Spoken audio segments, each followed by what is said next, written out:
have tied Gele. I bought my first house. I bought my second house. I have my third house. And it was a call from CNN, South Africa, Marketplace Africa. I've been interviewed by both of them. So if I'm rambling like this, it's not easy. Anyway, God created me this way and I'm not ready to change myself. Do you understand what I'm saying? I'm not ready to change myself for nobody. So they call me Mama Kekere. I'm a reincarnate of my grandmother. My dad never liked it. My dad hated it. From then, I thought my father hated me. Can I help you with your Gele? She said, no, she's going to find someone in the toilet. I said, no, can I help you with your Gele? She said, no. I said, okay, you know what? Let me do your Gele for you. If I do it, you don't like it, I will give you $7. I did not learn any of these things. Even to the Gele I tied today, I went into Cotonou, past Cotonou to Port Novo to go and watch them. I didn't go to them to teach me. That is how good I am. People came from all over Nigeria to braid hair in my shop. I had people come from America, London. They wanted to take me. My mother said no. But I decided I wanted more. Let me go to an American. They did not even allow me to be a shampoo boy. Me that had a salon in Nigeria. America will humble you. When their wives want to come to me, look at me now. They'll tell me, no, you can't go to a man to tie your Gele. No. But when they go to the party, they see other women looking beautiful and their wives are looking ugly. Makeup and Gele was not putting food on the table for me anymore, so I had to look for something else. There were times that not even a fly will come to my shop that they want to do makeup or Gele. What was the experience in London? I didn't want to forget. That was when Segun Gele was Segun Gele. I must get my balance before I leave. If not, I will disgrace you at this party. Now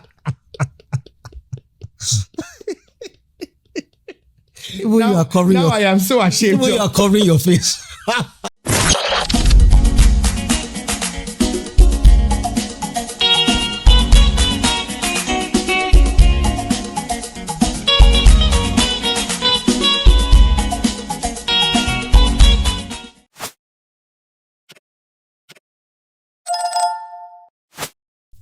You're welcome to the show.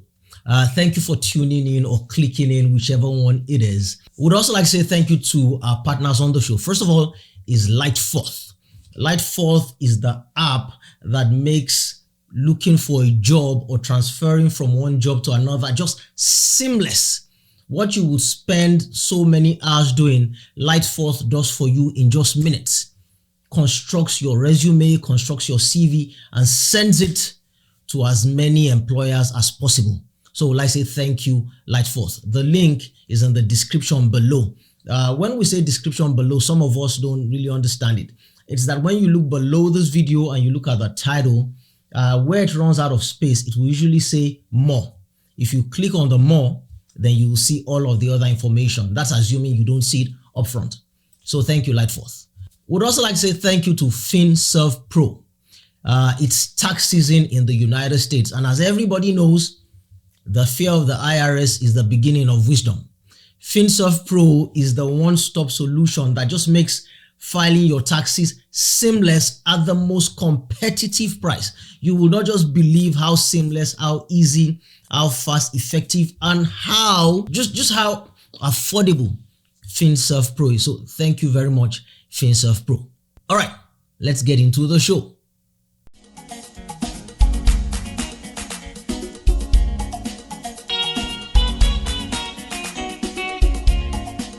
Please let me put it on the record, because I've thanked you personally, but I don't think you know the extent to which I appreciate what you did.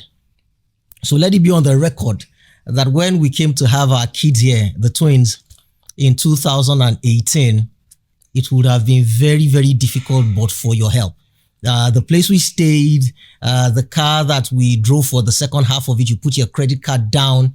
You came to see us in the hospital. You brought gifts for the kids. And then when I was going to host my first show in Houston, 2 years later, you MC that thing for free. So thank you. And sincerely, I sincerely can't even remember any of this thing you just talked about. But yeah, we thank God. So how are the kids? Oh, the terrorists, they're not kids. They're. You know how people think when you have I'm joking, by the way, because some people can't get the hang of it. They actually think I mean that. I love my kids to death. What are you talking about? No, they are terrific. Yeah, so but terrific, people think when you have two kids, they think it's the same as having twins. So when you see somebody who has a 2-year-old and a 4-year-old, and tell them you have twins, they think it's the same thing. No. It's you know how the book says one shall chase 1,000 and two shall chase 10,000. That's exactly these ones are chasing 50,000, not even my 10,000. brother. So Segun Gele, here you are. Thank you for being here. So much. You look very good, by the way. Oh, thank you. I knew I was coming to meet Edu Babyface now, of course. So I kind of came prepared, you know. I didn't want to outstage the legendary, handsome, fine boy. But I'm never worried about that. Not because I think I'm so good looking, but it's my job to be in the background and give the camera to my guest. It's your show. It's your show. I told you to come in Segun Gele fabulous. It's your show. And I think I did good. Yeah, you're going to wear the golden shoes, first of all. I decided to change. I didn't want to be too flashy, so I just want to pep it down a bit. Okay, so look, you sent me your book and I started to read it. More manly than other men. Yes. So I mean, so here's always the challenge. I don't want to know too much about my guests because I also want to be intrigued. On the other hand, you also want to be prepared somewhat. So I read this some of the way through and I got some nuggets, but I said, you know what, I'm not going to read the rest until I speak with you. So let's start there. Why this title? More manly than other men. I promise you that was not a title I wanted to pick. But it's a lot of times, just like you talked about having the kids, people not understanding the actual parenting of having those kids. Anybody, like right now, everyone talking about the jackpot syndrome and everything. Anyone thinking of coming to America, they believe it's paved with gold. They believe you can come in and make it, just get in and start working, make it as fast as you can, but forgetting all the things that comes with it. I remember when I came in, like I'm someone that thrives on opportunity. Once it comes, I take it. I came to America. So fast forward, I'm one of those people that when I came into this country, I was abandoned at the airport. Yeah. I read up to that part. Real life story. I mean, I don't think it was the intention. I don't think it was the plan. But I think with the way I see things, I think that's probably how God has orchestrated my life path. You understand what I'm saying? And I came on the last flight on Nigeria Airways. This is someone that has never traveled out of the country before. I did not know that there was any other season apart from Harmattan in Nigeria. And what else did we even have? Oginiti. Did we even have summer? We never had summer. We had rainy season, Oginiti. Rainy season and Harmattan. Yeah. Very good. See, I've forgotten. So coming to America for the first time, no orientation, nothing. Because I got my visa immediately. I graduated from LASU in 2001. I left October. Yeah. I came and I flew into New York. I came in linen pants. What month? November 26th, 27th. Yeah. Were you at least wearing shoes? I was wearing palm slippers. The way we would wear it in Nigeria, thinking, you're coming linen, singlet and ordinary pantalon. No gloves. I didn't know. No one told me anything. At the peak of winter, that was how naive I was. And getting to New York, believing, the person that is going to be receiving you is going to be there or is going to be there to tell you where your next journey should be. I was supposed to be going to Chicago, by the way. I got to New York. The call was dead. Nothing happened, and... Sorry, what do you mean the call was dead? The number didn't go through? The number didn't go through. He did well. Number didn't go through 3 lines. The person didn't pick. Whatever the explanation is, I do not know. until 20 years later anyway. But I came and still my luggage did not come. It was the last flight Nigeria Airways flew from Nigeria to New York. Coming like anybody that was coming, the only thing I had, you remember those laptop bags we had back in the days? I only had my LASU certificate in it, my WAEC certificates, things I could have handy, tetracycline and talazole in case I was in the plane, Yeah. I mean, we know what that does. Yeah. But I got there and it was a Sorry to cut you. It takes a person who has suffered to understand that when you are going abroad, you need to take tetracycline and talazole. In the plane. Maybe Imodium. And flagyl. And flagyl. And flagyl. In case for those of you that don't know what flagyl is, it's the yellow and red capsule. Yeah. And if you are AA anti-malaria, just in case. You need to take your liverqueen, take your chloroquine. All the queens. I'm allergic to quinine. So yeah, you have to. So it was a different story. But writing my story today, I have been through so many things because people are going to see you today. They'll think you had it all easy. You understand what I'm saying?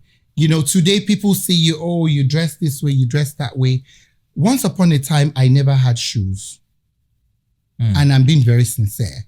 If you can tell from those, unfortunately, you couldn't make it to my 50th birthday. I had my friend, we went to St. Gregory's College together. He used to give me shoes from Greg's. And I finished 1989, right? Till today, he still sends me shoes. Till today, because it has been a part of him. You understand what I'm saying? And I publicly said thank you to him. So my path, I have struggled, I have hustled, I have suffered. Once upon a time, I was ready to throw in the towel. I was like, you know what? I'm done. I'm going back to Nigeria. But I got back to Nigeria. Is it now that they are saying they are showing you Shege Pro Max? Mine, I stayed in America just for 5 months. I went back because I didn't want to mess up my I-94. That's what it was called back then. But I got to Nigeria and it was totally a different ballgame. I could not stay within 5 months of staying in America. So I had to come back and pick up from where I stopped, and thankfully today it's a different case.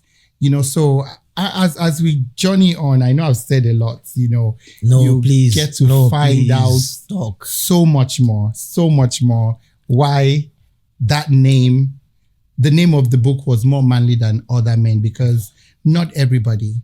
I have seen people that have come to this country because some things did not work out for them. They committed suicide. I have seen people that have come to this country because they did not make it when they thought they could make it. They have they have gone back. Some of them have gotten themselves into so many things. Do you understand what I'm saying? I have seen people that I met in this country, that because of peer pressure, they have gotten themselves involved in things they are not supposed to involve themselves in.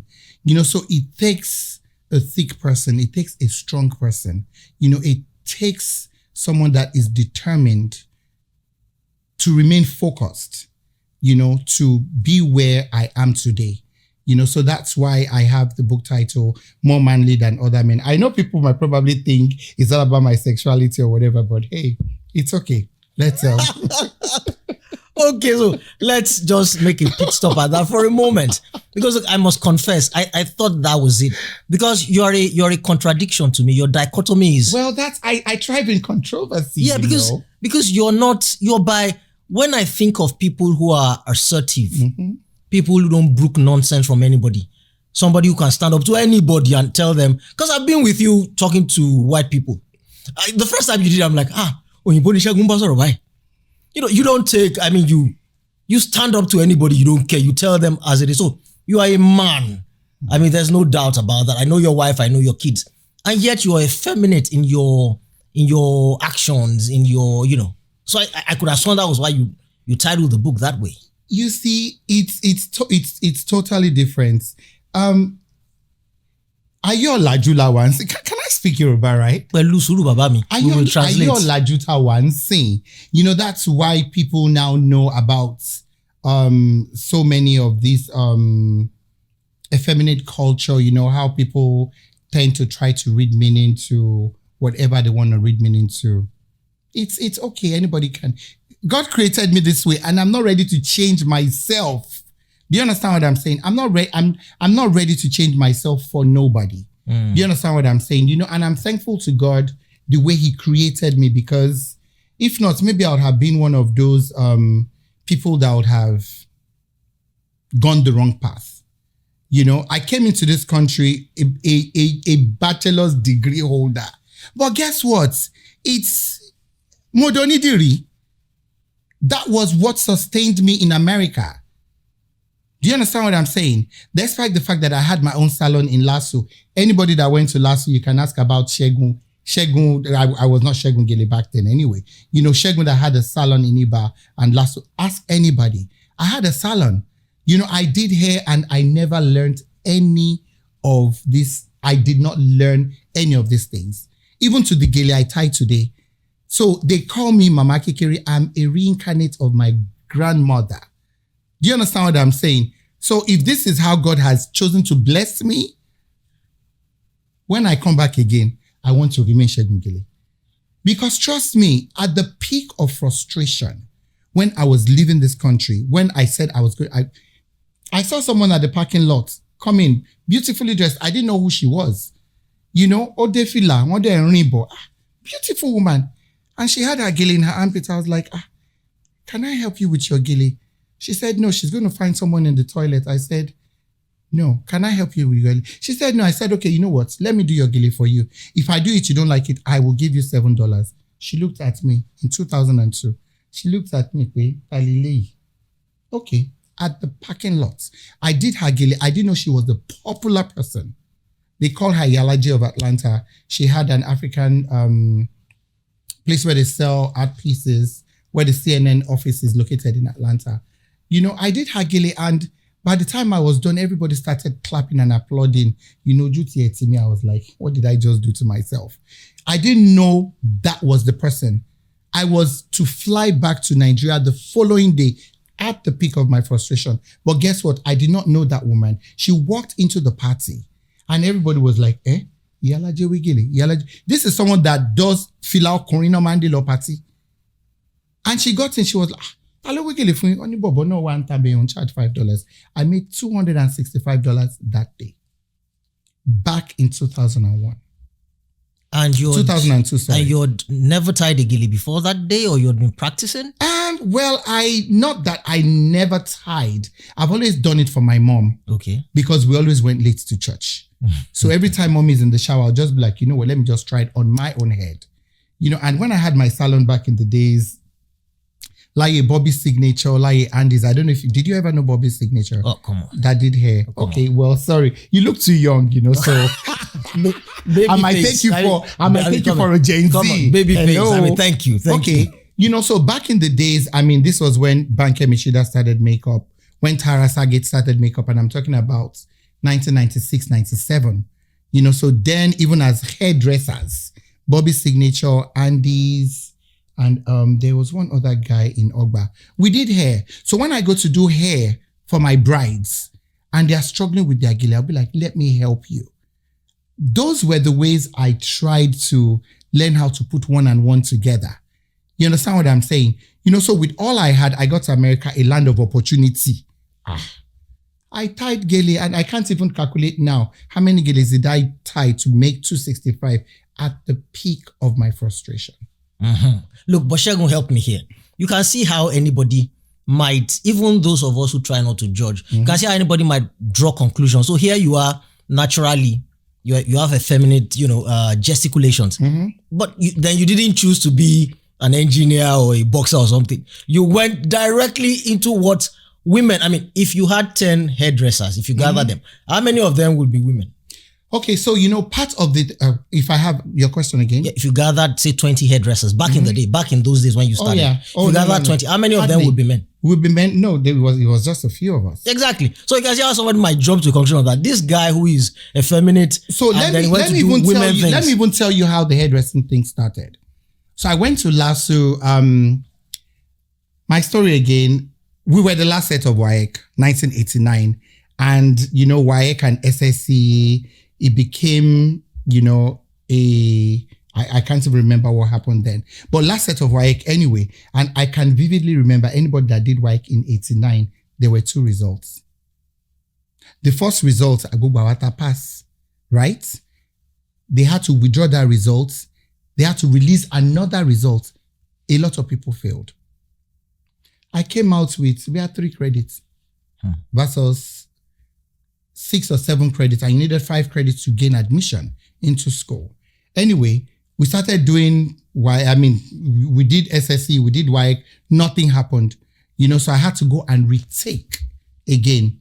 Fast forward, you retake now, you want to do JAMB. You have to do JAMB like 3, 4, 5 times.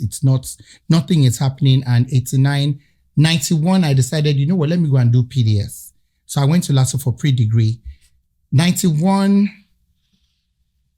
I graduated in 2001, by the way. I entered LASU in 91.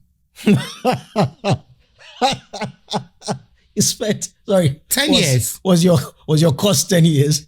Good question. And what were you studying? Rocket science with neuroscience. The PDS pre-degree studies were supposed to be just for 1 year.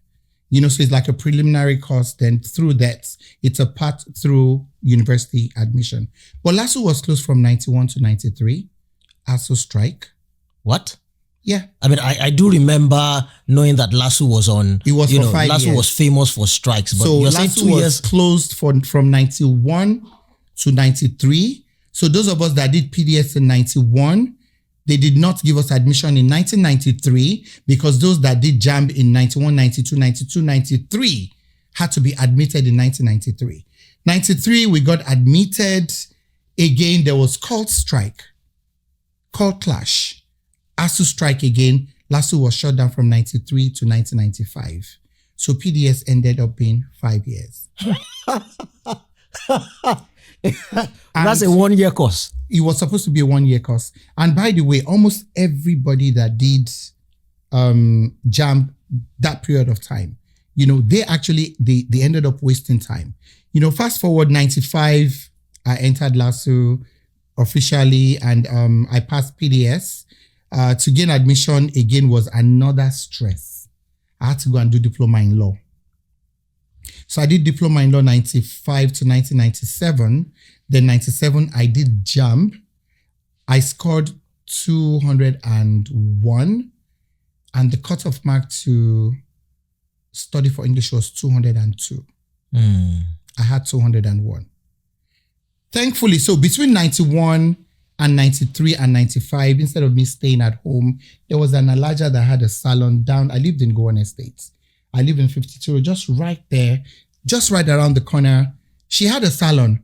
And that particular December, there were so many people. Now, everything, like I said, I learned through helping my mother and my elder sister. I did her hair. I did my mom's hair. I did my sister's hair. My mom became the envy of the school. You understand what I'm saying? Because she was a teacher. Every time she goes to school with different hairstyles, I practiced with my mother's hair.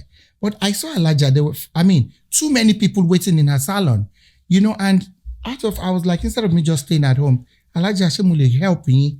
She was like, no, Alonso, Jarima. I said, no, can I help you? She refused. But one customer there was like, you know what?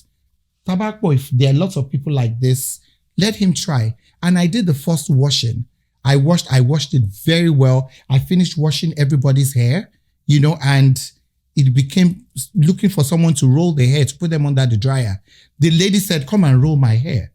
I put her hair into rollers and put her under the dryer. I already knew how I practiced with my mother's hair. I put her under the dryer. I rolled almost everybody as they were coming. She was styling it. Now there was a backlog for people to style the hair. The same lady said, okay, you know what? You washed my hair, you rolled my hair, come and style my hair. It was finger waves. You see the way I did my hands? I can still get the comb. Imagine, I can still do the finger waves as I'm talking to you. I did it, and from there, my dad never liked it. My dad hated it. From then, I thought my father hated me. My dad was a soldier, by the way. My mom was a teacher. Okay? I thought he hated me, but rather than me stay at home being frustrated, I would go to help somebody. I made money. So I started making money since 1991. So 91 to now, check how old, how old was I? Timothy Mekowo.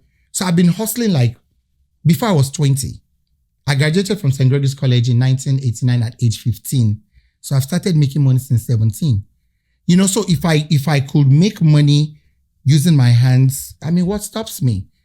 And at the peak of my frustration when I came to America, even though I had a salon and everything, I had to revert back to doing what I now do. Meanwhile, when I was in Lasso, I had people come from America.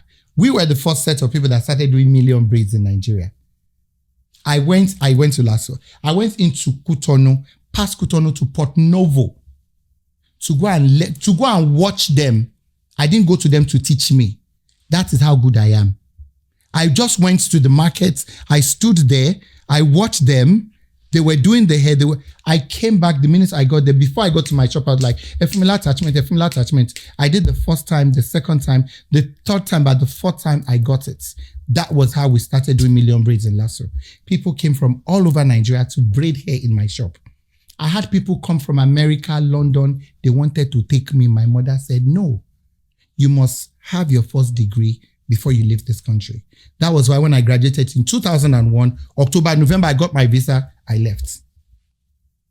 So that's interesting. So I guess you must have left thinking, look, maybe I'll go and braid some hair. To go and make money. Yeah, exactly. Right? Yeah. But guess what? When I eventually, I landed in Atlanta, right? In New York, right? Yeah. My friend didn't pick me up. Nobody picked me up. I called a friend in London. She called her brother in Atlanta, Brasoji. Kudos to you in case you're seeing this recording. He was magnanimous enough to take me in. Someone I haven't seen in over 10, 15 years. He decided I now had to take a bus from New York to Atlanta. So you can imagine flying 14 hours from Lagos to New York. They're now taking a Greyhound bus like a Kennedy Lichuku from Lagos to Abuja. Or where is the father's station? 13 hours from New York to Atlanta. Like Maiduguri or somewhere. Probably. So I left Lagos on Friday. I arrived Atlanta on Saturday. I left Atlanta on Saturday. New York on Saturday. I arrived Atlanta on Sunday morning. They were in church. That was how I started going to Redeem. I was born a Catholic. I went to Catholic church all my life. But Redeem was the first house I stepped my foot into in America. You understand what I'm saying? That's how I became a Redeemer. So from Atlanta, I was there. Even the people I thought were going to be able to take me in, they didn't have accommodation on their own. I just came there and I was one of those people you get to church. Hey, Joe, we have somebody that just came from Nigeria who can accommodate him. Or magnanimous enough, I found someone that was willing to take me in for another 1 week. Believing my friend will pick his phone and, I'll go back to him. By and large, I spent 5 months with that man. But from there, living with him, I saw an African store. Opposite, next to the African store was a braid shop. I walked in there and I asked them, this person, this. I saw the name Nigeria. Ladiga. I was like, Ladiga, do you know XYZ? She said, yes, she's my husband's younger sister. She was my friend in Lasso. That was how the lady took me in. I started braiding for her in her shop. You understand what I'm saying? That was my first assignment. But I decided I wanted more. Let me go to an American. They did not even allow me to be a shampoo boy. Me that had a salon in Nigeria that can do hair, that can cut hair. I had to go back to apprenticeship. That's how America will humble you. So I tell anybody that cares to listen, no matter your status, if you come to America, be ready to start from the grassroots if you do not have help. So like my journey has been interesting. Tell me what if I never had the skills I had. I even cooked. Do you understand what I'm saying? I do. I did so many things to make sure I kept my head above waters. And again, that's part of why that book is more manly than other men. Because hardly would you find, can you braid hair? Can you cook? What a silly question. Exactly. Can you cook? Well, why would you think I can't cook? A lot of men can cook. Well, you can toss things together. It's different from Well, cooking. actually, I'm chronically unskilled in the kitchen. I can't cook. Apart from I can make noodles and stuff. Right? Even the noodles safe. No, my wife can tell you that I know. Toby will tell you. You are good with noodles. Yes. Because you love noodles. No, because she taught me when she was pregnant with those twins. Okay, good. She told me how to make the noodles that she was craving. Good. The way she wanted. Yeah, the way she wanted. So exactly. I now, cause that's the only thing I knew. And I tried to do better than she. Thank you so much, Yahoo. Thanks for at least teaching him how to cook noodles. You know how many men, and that's the truth. America will teach you to be domesticated. Things you never did back at home. Do you understand what I'm saying? As I am here, if I get home and my wife tells me, Joshua Libami Sebe, without taking off my shoes, I will enter the kitchen, I will cook. Do you understand what I'm saying? Because I love to cook. It's a passion for me. Do you understand what I'm saying? So many things. So many things.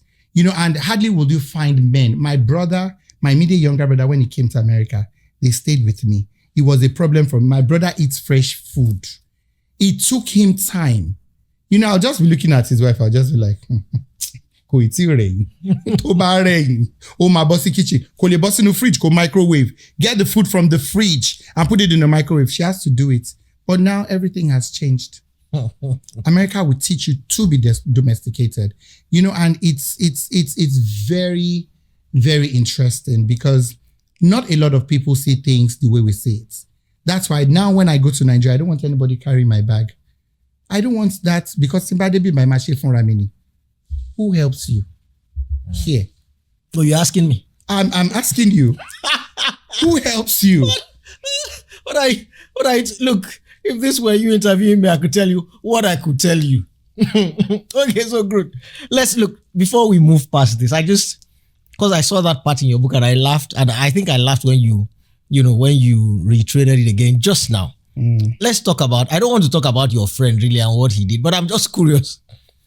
Is it that you did not tell this person when you were coming from Nigeria that you were coming to their house? You see, in fairness to him, like I said, I think this is how, and this is me, I always make excuses for situations because I don't want to hurt myself. And I think I did it for 20 years. We never talked about it. We remained friends. We never talked about it until 20 years later. Because he did not know. Let me just go back. I think God did not just want me to be there. I agree, but I wouldn't have accepted that excuse. We were roommates in school. So I don't think it was a deliberate. I don't think it was, in fairness to him, I don't think it was a deliberate act of his not picking up the phone. I think something must have happened at that particular point in time. Because when I got my visa, he knew. He was the only one I knew in America. Forgetting I had family, cousins and everything living here. You understand what I'm saying? But he was the one God used to bring me to America. Because if my mother did not know who I was going to go stay with, if my father did not know who I was going to go stay with, they would not let me go to America. Because they didn't have anybody in America. They wanted me to go to London. That's where her brothers, her siblings and everybody are. But this is how God wanted it. Do you understand what I'm saying? And sincerely, this is me. Till tomorrow, I make excuses for situations because I don't want to hurt myself. Because if I get there and find out this is what it actually is, you know, I'll end up being the one being disappointed. Do you understand what I'm saying? So I make excuses for everything. You know, like, we're talking about 2001, right? Yeah. And we're in 2005, 24 years later, I'm still making excuses. We are still friends. Do you understand what I'm saying? So I just believe God is even looking down. Good on you. There's no, good on you. Good on you. Okay, let's talk Segun Gele. Okay. Which is essentially why you're here. Okay. Because you see, you are, the way I think of you is how I think of, for comparison, for painting a picture that people can understand, is the way I think of Alibaba for comedians. When I think the Gele time industry, I think you I think of you as the man that made it a thing. I think that before you, of course, people might have been tying Gele, but nobody built the structure around making it into a vocation that paid and was a career. I think you did that. Am I wrong? All thanks be to God. And you see, all these things we're talking about is actually before this social media era. Yeah. You understand what I'm saying? And like I did say, I thrive on opportunity, just like the parking lots. You know, I saw the need to do the Gele for someone. I didn't know this was where God was going to take me to. I did the Gele, and like I said, I did leave back to Nigeria. That was at the peak of my frustration. I went back to Nigeria. But by the time I got to Nigeria, and we're talking about April, May, June, I came back to America. By the time I came back to America, they'd been looking for me all over the place. In 2002. Eco Club, most especially in Atlanta, all their members, they were looking for me all over the place. I was not like, is it that serious? You know, I came back and I did what I had to do, you know, and fast forward, I found my cousins in Houston. I now moved to Houston. I went to eat in an African restaurant. I saw the beautiful Gele up there, you know, and I was like, who did this Gele? They said it was that lady. I said, okay. I think her mom came out. I said, who did this Gele? She said she did it. I said, you don't know how to do Gele. And she and her mom just looked at me. I didn't know she was the champion back then, doing Gele for everybody in Houston. But she knew how to do it better on herself than doing it on other people. I knew how to do it on other people versus doing it on myself. So that was the difference. And she found out that, and she did not so much like doing it because they were stressing her. So it was an opportunity. Again, that meeting, you know, she decided, oh, I have an auntie that wants to do her 40th birthday. You know, I was like, you know what? Don't pay me. Just tell her you have someone to do makeup and Gele for her for free as a birthday present. And that was it. In 2002, I did her Gele and it became a sensation. So for them to be able to differentiate my Segun from every other Segun at the party, the musician, he named me Segun Gele. We were like Segun and we were like Segun Gele. Like that, it became a name. You know, and 2002, fast forward, people started knowing me. I used to go from house to house to house to tie Gele for people. You know, until God blessed me. In 2006, I was like, you know what? Instead of me wasting money buying all these unnecessary things, if I cut back on my spending, I'll be able to rent a space. You know, and my first shop, I think the rent was about $250 back in 2006. I got a small space and that was how I started. I was going on a journey to California to do a wedding and I got a call while I was in the plane. Actually, while the plane was when the door was about to close, I got the call and it was a call from CNN. I just nudged the photographer by my side. We're going together. I was like, this is a call from CNN. He said, take it. I picked up the call and it was Mr. Shea Walters. This was Inside Africa or Marketplace Africa. I've been interviewed by both of them. So if I'm rambling like this, it's not easy. Anyway, you know, so I think it was Inside Africa. The first was from Inside Africa, Mr. Shea Walters, you know, and they were like, they've been looking, they want to talk about the traditional Nigerian wedding. They've been looking for someone that knows about the culture, that knows about the history, that can tell the story, most especially when it comes to the African head wrap. And all they searched, my name was all they saw on the search engine optimization. And I was like, well, yeah, this is me, blah, blah, blah. And fast forward, that was story 2005, actually. 2005, then 2007. You know, from then I started having people come from all over America to learn how to do Gele, come even from London. I had people when they come from Nigeria, they come to learn how to do Gele, you know, and back then I could remember. I still see some of those people when I started tying Gele in 2002. When their wives want to come to me, look at me now. They'll tell me, no, you can't go to a man to tie your Gele. No. But when they go to the party, they see other women looking beautiful and their wives are looking ugly with their Gele, you know, and I was not accepted because it was weird. You understand what I'm saying? Seeing a man do what women, but as time went by, they started accepting it. And this is a country, a land of opportunity again. Men are barbers, or women are barbers, men are nurses. What else do men do that women don't do? Or what? I mean, this is a country that, Speaking of which, by the way, I've noticed, I started to count. Most drivers of the big school buses are women. Yes. Things you ordinarily not see. If you don't understand, just think of a molo in Lagos and just elongate it at least 2 times or 1.5 times. But those buses are huge. You know the funniest thing though? What? Women in Nigeria now drive Danfo. They drive Okada. They drive Keke Marwa. They do Uber. Man, I've been away from home for too long. Yeah. Women, and I'm being very serious.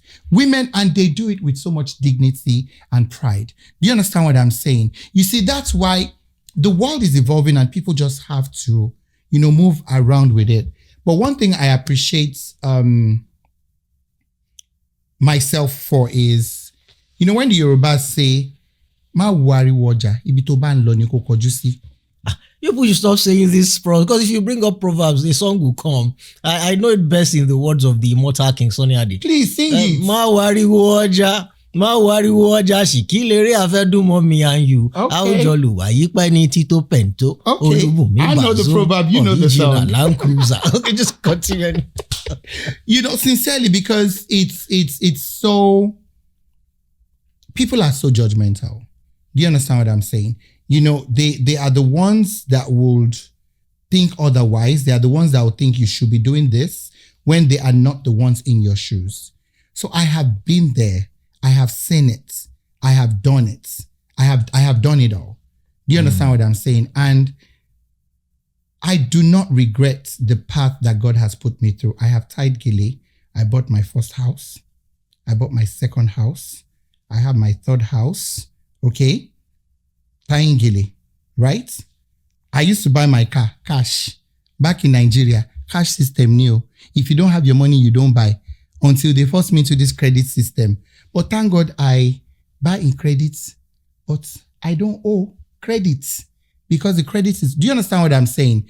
So all of this has actually shaped me to the person I am today, and for that, I am grateful for everyone that has contributed to my path of success today, because sincerely, there is no way there would be a Segun Gele without everybody. And I love the makeup and Gele industry today, because when I come across those that do hair in Nigeria, they tell me they looked up to me when they started doing hair. Back in the days, things I never even knew. Even people that do Gele today, they tell me they look up to me. You understand what I'm saying? Fotonimi, he did his birthday and I was sending happy birthday. And we talk about times like this. Fotonimi is one of the pioneer photographers back in the days. You understand what I'm saying? So when they see people like, I'm calling Fotonimi now. What's his name? Ade Plumter, he did photography back in the days too. These are old-time photographers. What's her name? Banke Meshida, pioneer makeup artist. Molara Kinyosho, pioneer event planner and decorator. By the way, she did my wedding. She did a fantastic job. You understand what I'm saying? All these people, we built the industry, and we are still together today. You understand what I'm saying? So when I now see the people that are doing Gele, like the Oni Gele, the Taiwo's Touch, the Ife Gele, the T-Boy Gele, there are lots of them, just to mention a few names. When they see me in events in Nigeria, they accord me the respect. And at times I just look at it and I'm like, I really didn't do anything. They'll be like, no, you paved the way for us. Some will say, Kiloshe, it's okay. Do you understand what I'm saying? A lot of people have their name now because of Segun Gele. This one is this one Gele, that's one Gele, this one Gele, that's one Gele. Thanks be to God. Do you understand what I'm saying? So I'm not taking this for granted in any way. I'm just thankful to God for, creating that path. You understand what I'm saying? And allowing me to recognize it and realize that's a gift that he has given me, and he has been a source of blessing, not just to me, but to a lot of people. Okay. So let me tell you how I came to know of your legend before I ask my next question or lay it as a foundation. So my first time in Houston, having never been to Houston before, but other parts of the United States, I was meeting my friend, Sheyi Brown. Oh, that's silly boy. Yeah, this was in, what have been 2000 and... My baby brother, by the way, he just turned 50 in January. Yeah, so it might have been 2010. So Sheyi says, let's go and see Segun Gele. I'm like, okay.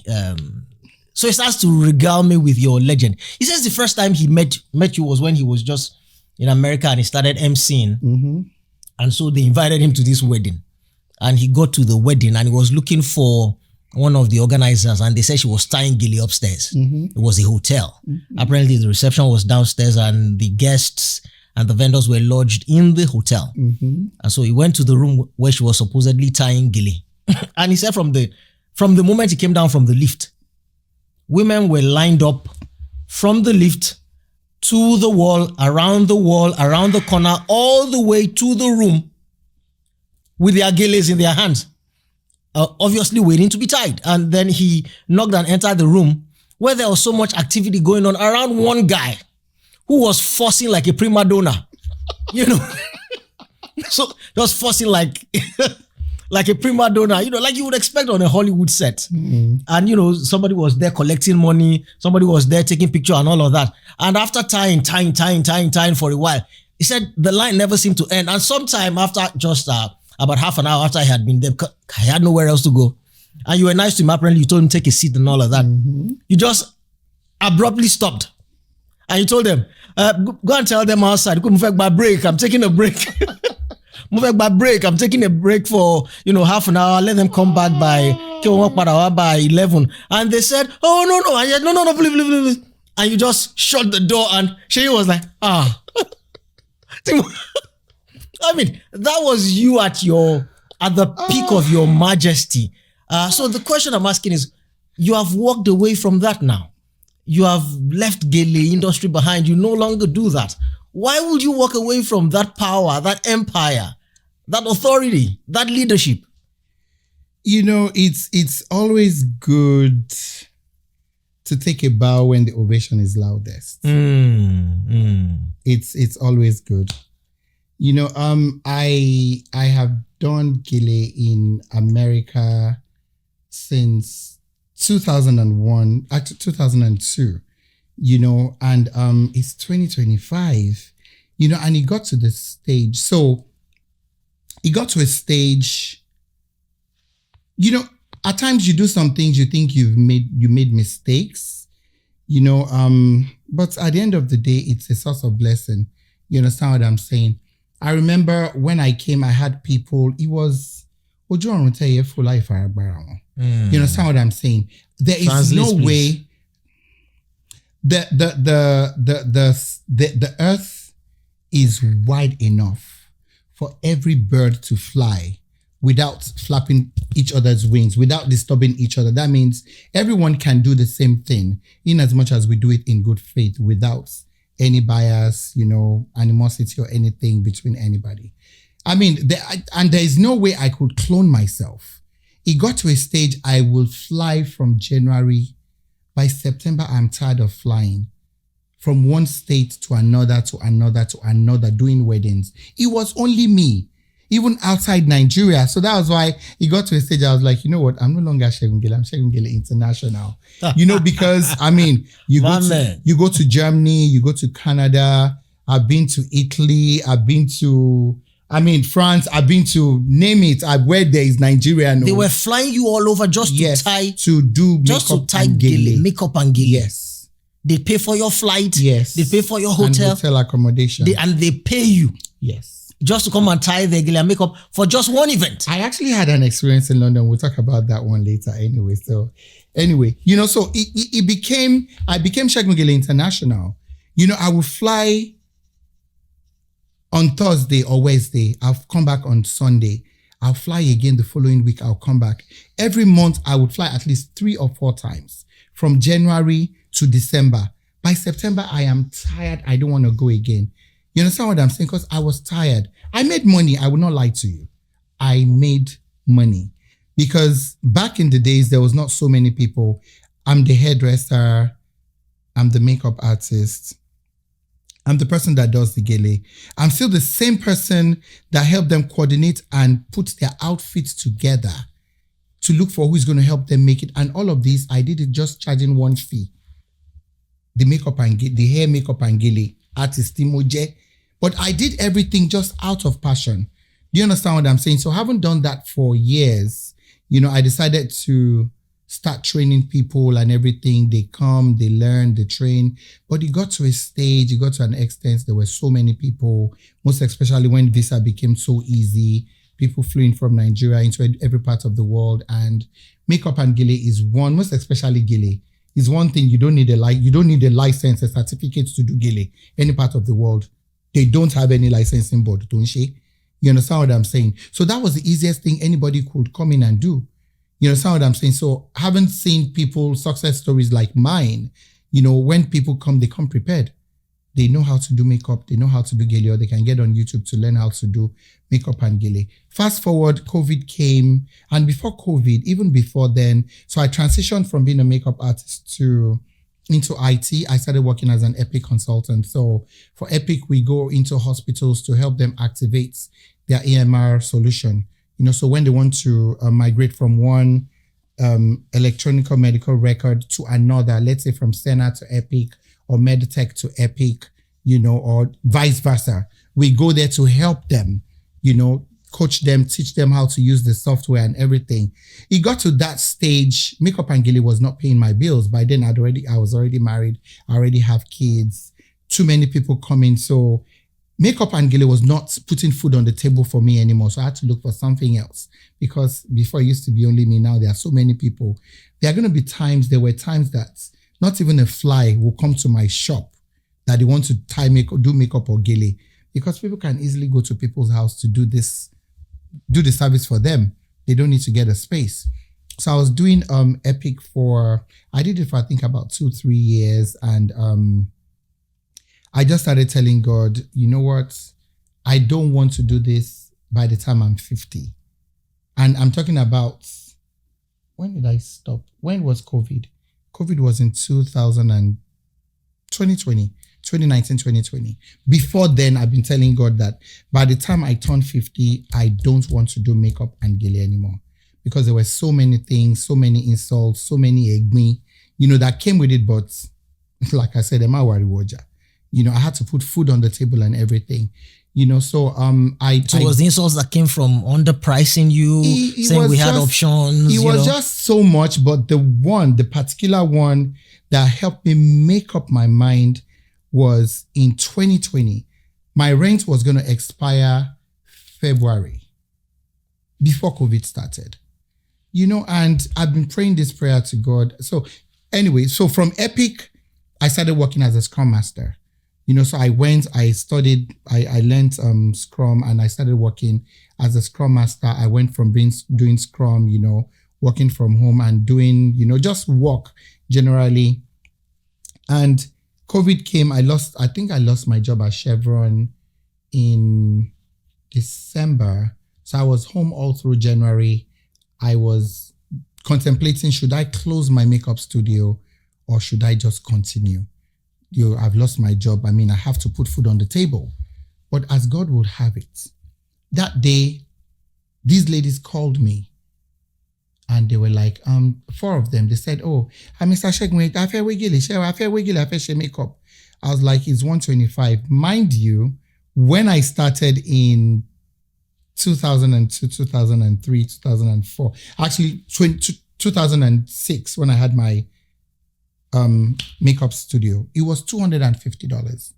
They come, they do their makeup and their gele is $250. But the more people came in, it went from $250 to $200 to $175 to $150. And I use prime products. All my brushes are MAC brushes, very expensive. Products are top of the products. Do you understand what I'm saying? And they came and they were like, I told them it's 125. They were like, 125 yen won o. Share le gba $40. I was like,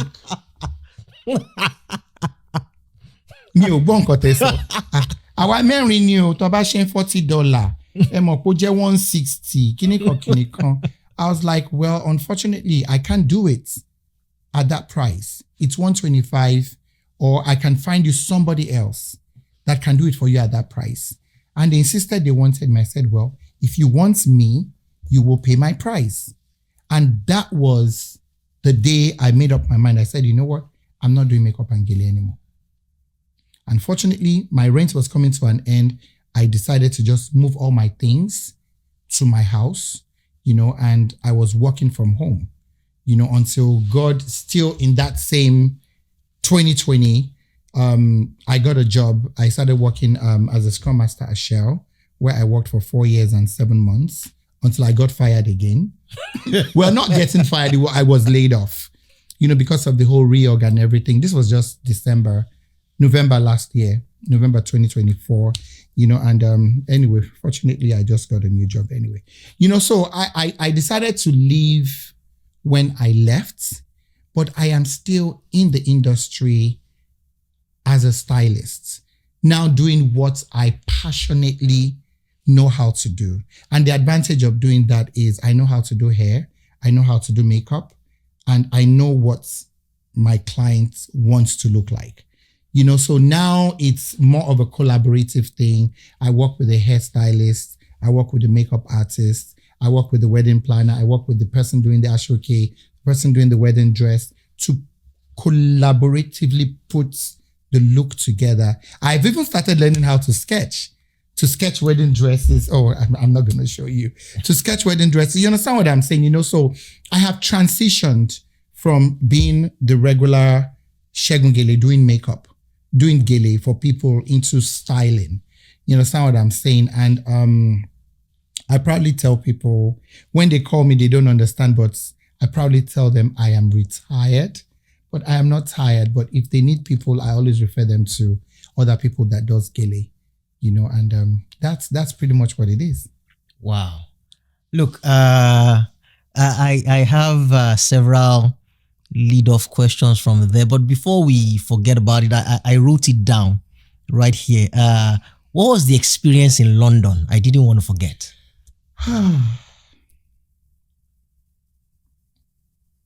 That experience, that was when Segun Gele was Segun Gele.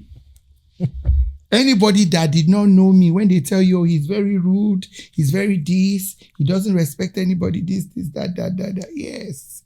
If you bring one, I'll give you 10. Thank God to marriage. My wife changed me. The lady hired me from here. I did ashoke for the bride, for the groom, for the bridal party. I did their clothes. She hired me. She didn't discuss this with her daughter. So this is me making excuses for the daughter, because this actually has nothing to do with the daughter. She hired me, thinking how mothers are always very in charge and everything. And she booked my flights. Actually, we were pregnant. It was 2012. We were pregnant with my first daughter. My wife it was in May. We had Ore in August. Yeah. It was in May. We had Ore in August. And this lady did not send me money for my ticket. I'd already canceled everybody else and everything that wanted to book me. The wedding was in June or July. But within that time, and I kept reaching out. She did not respond. I had done the ashoke. I had sent it to them. I did the beads. I used to make beads back then as well. I used to make beads back then as well. I did the beads, the coral, everything that they were going to wear. I sent it to them in London. But it was for her to now send me my balance and to send me my flight money. I kept calling this lady. She did not pick up. I now used another friend's number. I told the friend, I put the friend on three-way. The friend now called. Eventually, she told me to buy the tickets that she was going to pay me when I got to London. I bought the ticket. I told my wife I was not going to go. My wife said no. I said, don't simply because she didn't pay you, because Kosenito Magbo, If you don't go, they will tell them once of one pay ẹni tó ba wedding wọn jẹ́ lélẹ̀ nítorí pé kò wá kò ṣe gbá kò ṣàwò. My wife said go. I said, but you're heavily pregnant. She said she will be fine. So I bought the ticket. I went to London. I got to London. The wedding was somewhere in central London. And my friends picked me up. Lavade, no, she even mailed the invitation to me. We got there. They were not allowing people in. I had to show them my US passport. I was like, do you think I'll come and crash wedding in America? I had my makeup box. The assistant that was coming to work with me, they had security, uniformed Olopa at the door. I had to show him my US passport. I said, this. So at the door, when I said, okay, can they call the planner? They now called the planner. I was like, my name is so person, blah, blah, blah. I introduced myself. I said, I'm the bride's makeup artist and everything. The planner and the other people looked at themselves. They were like, no, that the bride has a makeup artist. And I was like, no, I was flown in from... So I had to practically show them my invitation and everything, that the mother hired me and everything. So the planner allowed me in. The mother that has been avoiding my call, when she saw me inside the hall, I went on the stage. I went to greet her. Congratulations, Boni Majukosi. She showed me where to sit down. I greeted the bride. When it was time for the bride to change. Okay, no, I had the bride's beads with me, but I sent in her ashoke. So when it was time for her to change from her wedding dress to the traditional, I now carried my stuff. I went to the changing room. That was when the bride they now said, no, but that she has her own makeup artist and the person that is doing her gele and everything. You see the way my mouth was Mogano. I was shock dead, if English will permit me. And the lady was looking at me. I just said, well, I handed over the beads to her and I went to sit down. And I told her, I said, balance me. I must get my balance before I leave. If not, I will disgrace you at this party. And that was it. She rallied round. She gathered my money, paid. She practically, she gave me my money, but there was some balance left that she had to pay. It was a horrible story. This is me trying to make it nice. When I got back, before I could get my balance, pictures they posted. I went on Facebook. Then it was Facebook, no Instagram now. I went there. I looked for the pastor of our church. I posted pictures at the wedding with me. I tagged the pastor of our church. I tagged everybody that took pictures with her in that picture, that they should tell her to call me and pay me my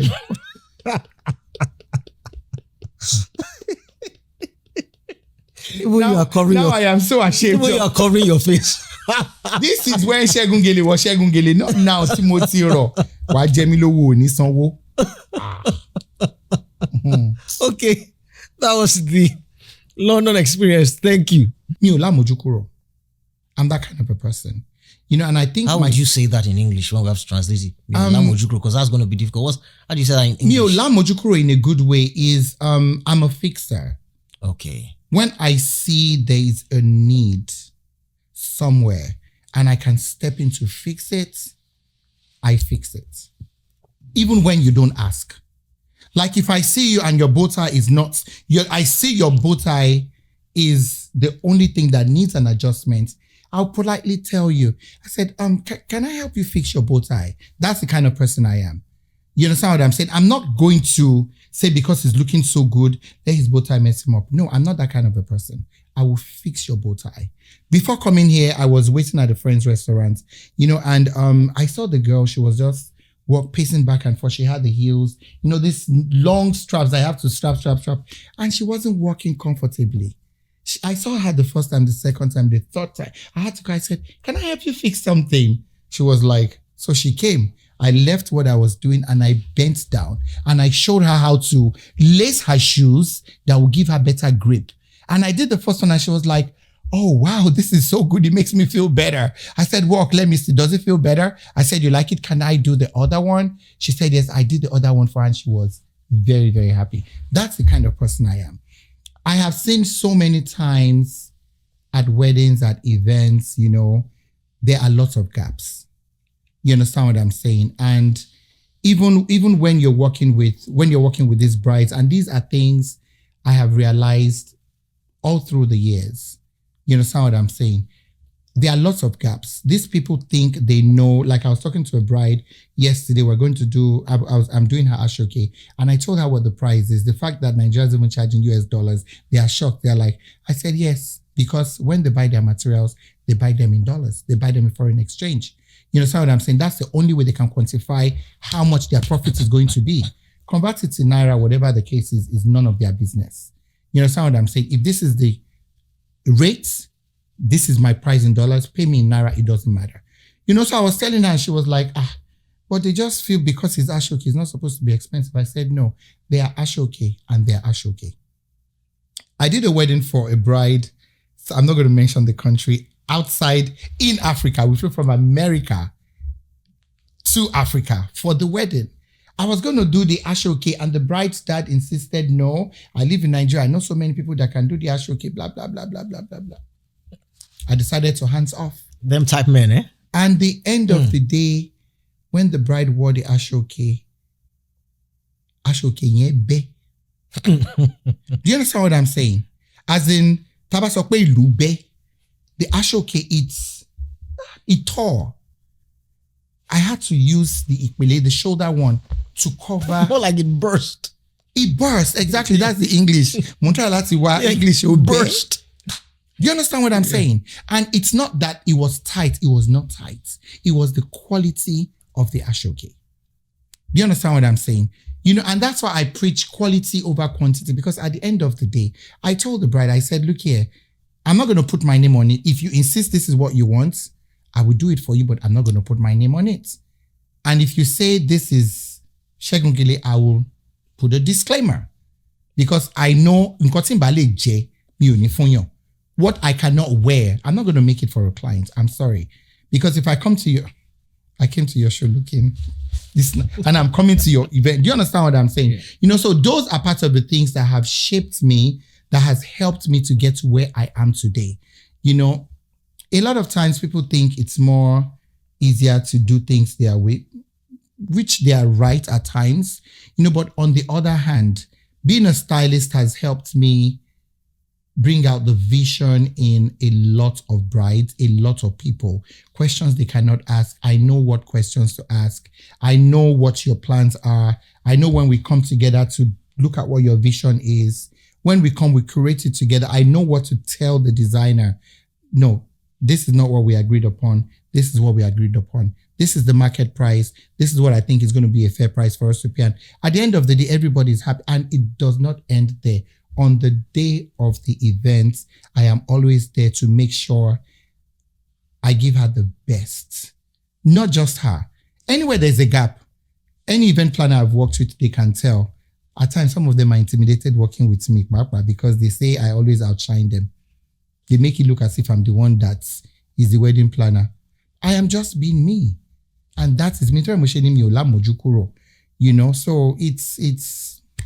Tell me, this job that you do now as a stylist and all of that, is it as lucrative as it was when you were tying the gele? I asked that, saying that you have a second job, or is it the first job? Which one is the first job? Which one is the second job? You do two things, I do so many things. Yeah. I do so many things. Like I am a gifted child. Okay. I do so many things. I have a brand called Gapsel Foods. So I lost weight. I used to be humongous, Oh, yes. Yes. Okay. So to put things in perspective, my pant size used to be 54. Now I'm wearing 36. Ooh. I've lost that much weight. My next size used to be 22. I used to wear 4X. Now I wear extra large. So let's put things in perspective. Yeah. So when I lost weight, I first lost weight during COVID. I lost weight, actually before COVID. I lost weight doing keto. I first lost 82 pounds. Then I gained it during COVID. I gained about 40 pounds back, and it was just frustrating for me. So I decided to do the gastric sleeve. I had the gastric sleeve. That's an operation. That's a surgery. Yes. Okay. So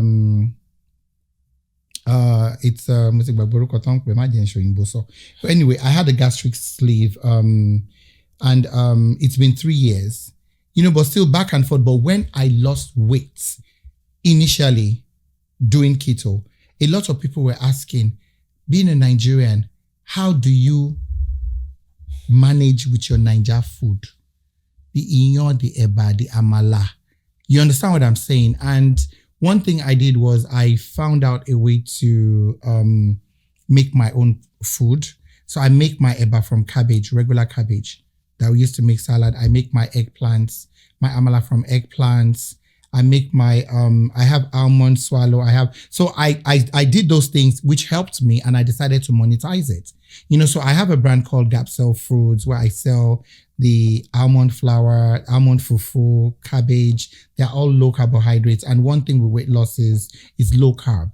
You understand what I'm saying? A lot of times the doctor will tell you, oh, if you can manage diabetes. By the way, I won myself off diabetes medication. So it is possible. So you understand what I'm saying? You used to be diabetic? I used to be diabetic. And yes. My no longer... A1C used to be 6.9. My A1C right now is 5.7. Does that mean you're no longer diabetic? I've not been diabetic since 2018. You can actually do that? I have not been diabetic since 2018. I stopped taking metformin. So anybody that knows diabetic medication, is education, is mouth control. Do you understand what I'm saying? The major culprit is carbohydrates. And that's the truth. So that was how I was able to get rid of so much. I cut back carbohydrate a lot. You understand what I'm saying? Even when I make my ogi, like tomorrow morning, okay, I was supposed to do that today. I already bought eggplants I'm going to use in making ogi, igba, the purple eggplants. I'll use it to make ogi baba, or I can use cauliflower to make ogi. And I'll drink it. It's going to give me the same satisfaction. I'm sorry, why have you not built your entire life around this? Because I'm saying like $1 million industry. I mean, why is this not? Because even I, who doesn't really have a problem with weight, I'm all of a sudden interested. Because now my suits are beginning to get tight, and I'm like, nah, I have too many to gain weight. I mean, where am I going to start from? You're not buying Cerelac and baby food anymore, so the extra can go to your waist. Well, how do you know that? Because she's not stopped yet. Because Idowu is just going to now start to stop. Okay. Maybe when she watches this, she will stop. So we don't buy as much as we used to, but we still buy a bit. But why haven't you built an entire empire around this? You can make ogi from igba. That's what I take, because it's low carbohydrates. Do you understand what I'm saying? A lot of people, like I was talking to my friend again when I was coming. I said I don't want to eat anything. That's why I was drinking the protein shake I was drinking when I came. I don't want to eat the wrong thing. I don't want to drink the wrong thing. You understand what I'm saying? And he was like, oh, you can eat corn. I'm like, corn is carbohydrates. And he was like, kilo tunkuta. I'm like, yeah, corn is carbohydrates. I'm not going to eat the corn. I'm not going to do good from the beginning and mess up everything. Our meal, our diet is carbohydrates, breakfast, lunch, and dinner. So there's no way we can lose the weight. Anyway, I have Gapsel Foods that has all of those. Any substitute in our Nigerian food, we have it. Could you spell that? Gapsel. So it's a coin for my children's name, Gabriela, Samuela, and Pharrell. So it's Gapsel Foods, Gabsel Foods, Gapsel Foods. Yeah, so we have all of those, and we've been in existence since 2018. I'm not greedy. You understand what I'm saying? So I produce myself. I don't produce in China, because I want to be sure of the quality of what is being put there or what people are consuming. So I mix myself. So I've actually taught my wife, my kids, we all know how to do this. So I mix myself. We do everything ourselves, buy it fresh, mix everything fresh. Anyway, we have almond, cabbage fufu, coconut fufu. We have cauliflower. We have tiger nut and coconut, and we have tiger nuts, which is actually manpower. It's a very good aphrodisiac. All these things are low in carbohydrates. You understand what I'm saying? It's education. I tell anybody that needs to know, get on Google, just look for food that has low glycemic index. What that does is it does not spike your blood sugar. Those are things you should eat. I tell people I'm not going to eat potatoes. I don't eat potatoes. I don't eat yam. But I'll eat sweet potatoes because it does not spike your blood sugar. And even if it does, it doesn't spike it very fast. So you need to know what to eat. All right, Shegun, final question. At which point I do this? Yeah. I know So, we can keep going on from now I to do. tomorrow, but I do. Yeah. So, final question. Um, I am very nostalgic. kí ló ń jẹ́ bẹ́ẹ̀? I'm very sentimental about, I wouldn't say the past, but I find that I mourn the death of time. And tied to the passage of time are memories, which means that every other memory that I have is me thinking about Nigeria. And I always invariably get to ask my guests who are here that, are you going to go back home? I guess I'm asking for me as much as I'm asking for the kids, because they say home is where the heart is, but then they also say home is where you know as home. You know, you can't, a river cannot flow and forget its source and all of that. And there are as many opinions as there are people. There are those who say that, nah, Nigeria is where it's at. There are those who say, nah, what are you talking about? It's all done.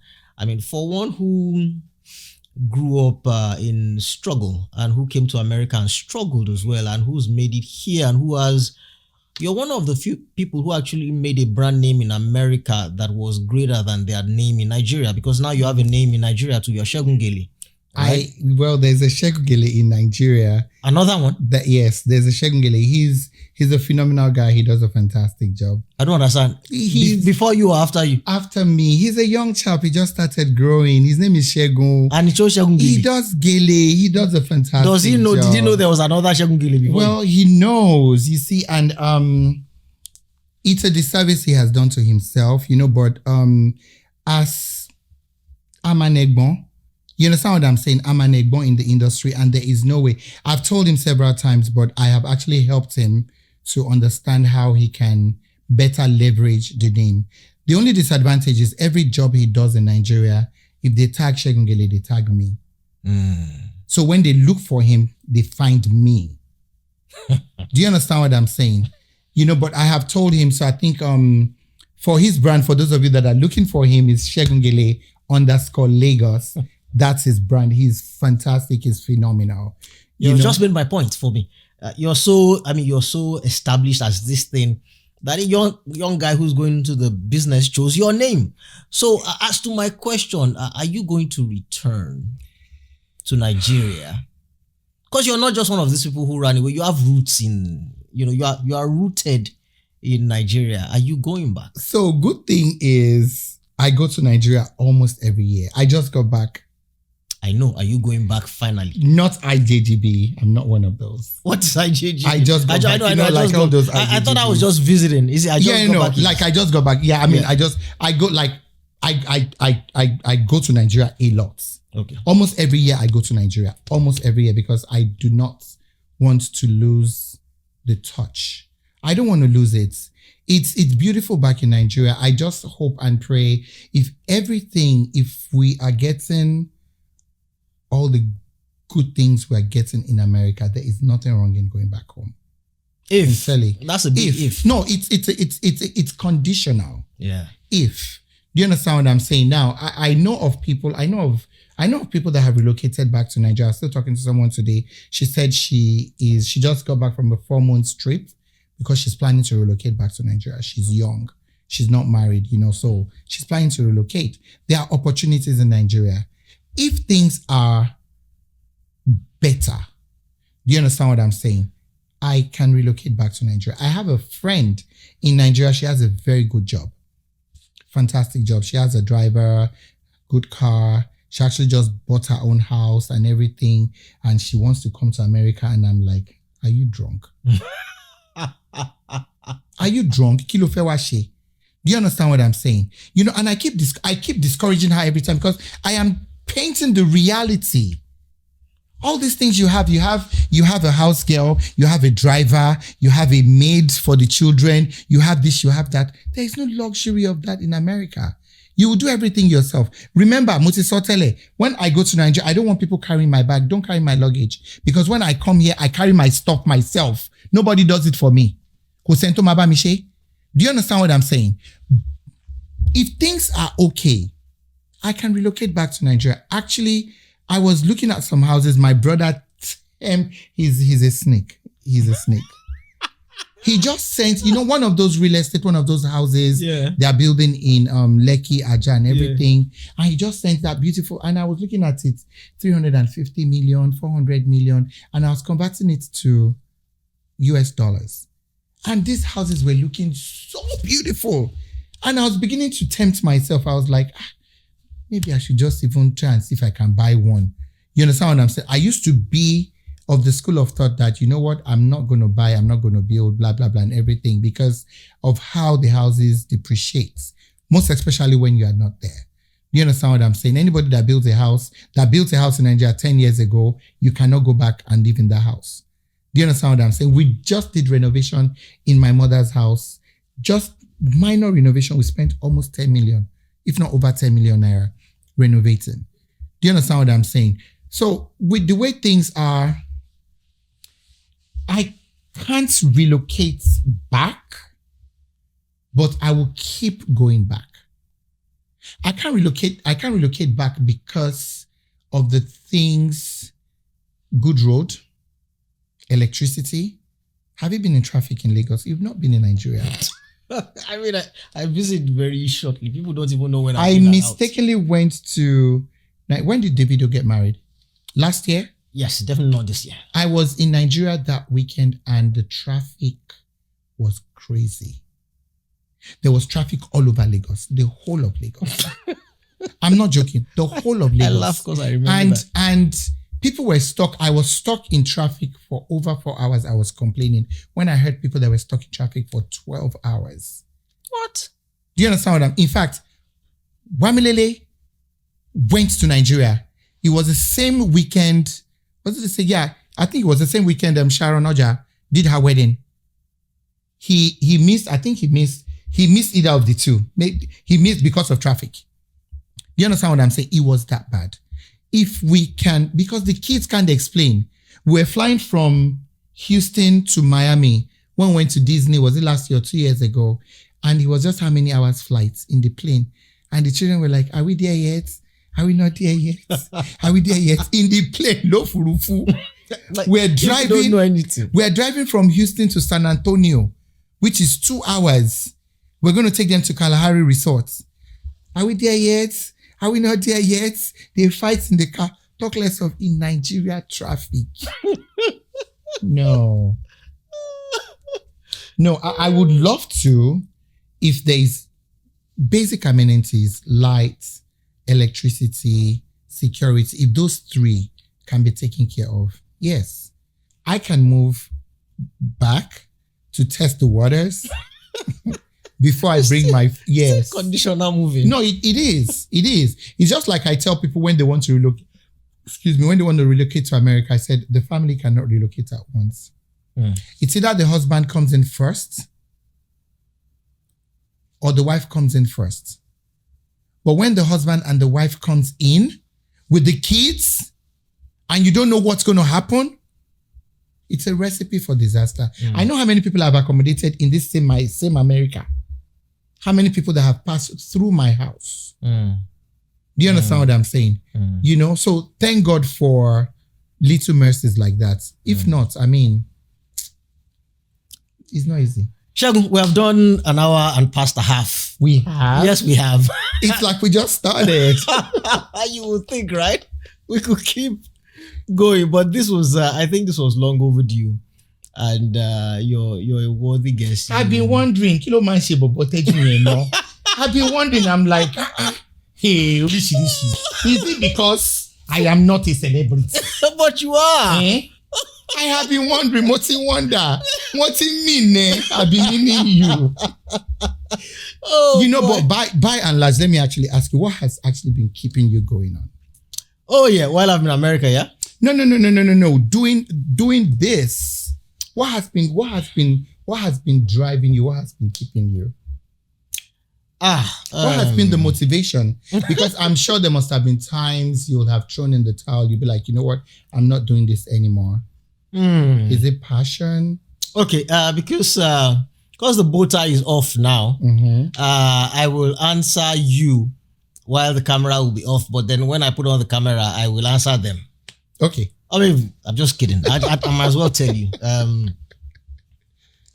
It's so I told you that my thing now is to try to inspire people because we're all looking for help. Yeah. And in a world where we're not sure, we will sometimes fall prey to confidence men, con men who and all they just need is confidence. That's how the word actually came. Yeah, they lie through their teeth. Yes, they are con men.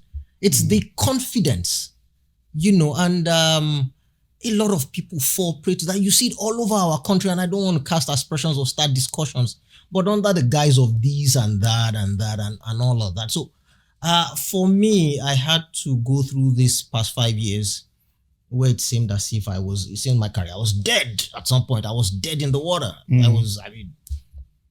Except that as I said, even with all that I went through, I still believe that I'm touched by the gods. I'm touched. I wasn't created to just be. And so I'm not saying that out of just a sense of arrogance now. The gods let me know. It's conviction. Because every time I've tried to do something else, because I won't lie to you, I've actually tried to do other things. Every time that I've tried to do something else, they have firmly shut those doors. Every time other people have got opportunities, those opportunities will never open for me. And then they will shine a light on this one. Somebody just called me out of the blues. There's a young girl I'm going to interview when I get to Nigeria, a very beautiful girl, one of the most beautiful girls in Nigeria now. And when I interview her, then if you watch this interview, you can put 2 and 2 together. In one of my darkest nights during those times, I just saw a message in my inbox Instagram. At that time, she had about 1 million followers. That time, I was still struggling to get past maybe 150 or something. Sir, I admire you so much. I this, I that. And she just like, hey, me who they said I'm finished and I am done and over. So just every time when the doors are shut, you just see something like that. Somebody just comes and offers me an insane amount of money to MC an event for them, ridiculous amounts of money. They will fly me, they will pay these thousands of dollars because they want, it is Teju baby face that I want. I want no other person. They'd offer them the guy with 2 million followers, the guy with 3 point. The guy who tell my manager that I said that it is Teju baby face that I want. Period. And it finally occurred to me what I now know, which is now my own lesson that I teach. You're not going to get to the promised land without going through the wilderness. It is impossible. Which is why I said suffering is not an elective. It's a compulsory. It's a compulsory course. If you are going to become, you will suffer. Yeah. It is a good that the gods do you because you cannot learn otherwise. You can hear the lessons and read the books and watch the movies and hear the sermons 1 billion times. You have to go through it. Yes, personally. but because it has to happen to you. So that's what has kept me going. I've learned my hard lessons and all I pray now is for health and for time too. So that's it. In other words, the short answer to your question is they won't allow me do anything else. I've tried. They just won't allow. And it's good. And sincerely, you've done a fantastic job all through the years. You've been doing this, and I think this is your calling. This is your calling. You've done a fantastic job, and just keep making us proud. That's all I can say. Thank you, bro. Damola, stop telling me to remove my tie. Now I've removed the tie now, and I went through that whole diatribe now, and people will be thinking, what kind of funny tie is this one? And yet, it's a new trend. Nah, it was a bow. It's a new trend. If you just watch it, was a bow. But Shegun says it's okay. Actually, I liked it the way you had it. Can you lay it flat the way it looks more? It looks more. Yeah. It was by mistake. No, it's okay. I can't see it. No. Just I like it like that. It looks kind of different. British. Yeah. Okay, I will see it on the. It looks kind of British. For I have 1 or 2 egbons who are bow tie men. They will just be kicking themselves if they watch this out of sequence. Like Kiloshi boy, it's okay. It's okay. But it's been good. It's been good. Shegun, well done. Thank you for coming. Thank you so much. The pleasure is mine. Yes, boss. Thank you. Shame with the little cancer. Have you stopped recording? No. Okay, we'll stop now.